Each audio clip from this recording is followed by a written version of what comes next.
Nyawa dua orang jadi tumbal dukun Magelang, lambung mereka penuh sianida. Misteri kematian dua orang dalam mobil Jalan Sukoyoso terungkap sudah. Mereka meninggal akibat racun sianida. Para korban meninggal karena dibunuh. Polisi menemukan titik terang pembunuhan dua orang itu. Tersangkanya adalah IS, pria berusia 57 tahun. IS adalah warga dusun Karangtengah, Sutopati, Kajaran, Magelang. Benar, IS menggunakan racun sianida yang dibelinya dari toko pertanian. Sedangkan dua korban itu ternyata adalah pelanggan IS. IS mengakui sebagai dukun yang bisa menggandakan uang. Para korban pun percaya dan berniat menggandakan uang 25 juta rupiah. Dua korban itu masing-masing Lasma dan Wasdianto. Mereka merupakan saudara ipar warga dusun Marongan, Sukomakmur, Kajuran, Magelang. Lasma dan Wasdianto bekerja sebagai tukang sayur. Saat ditemukan, korban Lasman berada di kursi supir dengan kaca mobil terbuka sudah tergeletak ke arah kiri. Kemudian Wasdianto tergeletak di luar mobil sebelah kiri depan. Saksi yang menemukan kemudian melaporkan kejadian ke pemilik rental yang dipakai korban. Mendapat laporan tersebut, tim Polsek Kajuran dan Satreskrim Polres Magelang melakukan olah tempat kejadian perkara. Hasilnya, tim menemukan bungkusan plastik bening berisi sisa cairan yang berbau mencurigakan. Hasil otopsi dinyatakan kedua korban terdapat tanda mati lemas karena keracunan.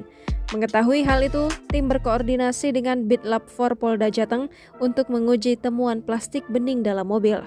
Dari hasil penyelidikan dan keterangan beberapa saksi diketahui korban Lasman pamit dari rumah menyampaikan ingin ke rumah tersangka bersama korban Wasdianto pada hari Rabu 10 November 2021 sekitar pukul 15.30. Mereka ke rumah tersangka menggunakan mobil rentalan Daihatsu Xenia warna hitam. Mereka ke rumah tersangka hendak menggandakan uang sebesar 25 juta rupiah yang didapat dari hasil menggadaikan mobil Suzuki Carry milik korban Lasman. Kedua korban tiba di rumah tersangka, kemudian korban memberikan satu buah botol air mineral yang sebelumnya sudah diisi dengan air dari mata air si jago kepada tersangka sekitar pukul 16.00. Kemudian tersangka memasukkan air dalam botol air mineral yang dibawa korban ke dalam gelas. Air oleh tersangka dibubuhi potas kemudian mengaduknya. Air yang sudah dicampur potas tersebut dimasukkan ke dalam kantong plastik bening dan diberikan kepada kedua korban. Sementara itu, Kasat Reskrim AKP M. Alvan Armin menjelaskan, setelah dilakukan penggeledahan di rumah tersangka, polisi menemukan beberapa barang bukti. Di antaranya beberapa buah plastik bening belum terpakai yang identik dengan plastik bening yang ditemukan di dalam mobil.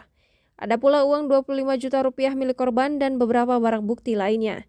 Kemudian dari hasil pemeriksaan terhadap tersangka yang bersangkutan mengakui telah membunuh korban dengan memasukkan potas ke dalam air minuman. Hal itu sebagai syarat kepada kedua korban yang dibeli dari toko pertanian.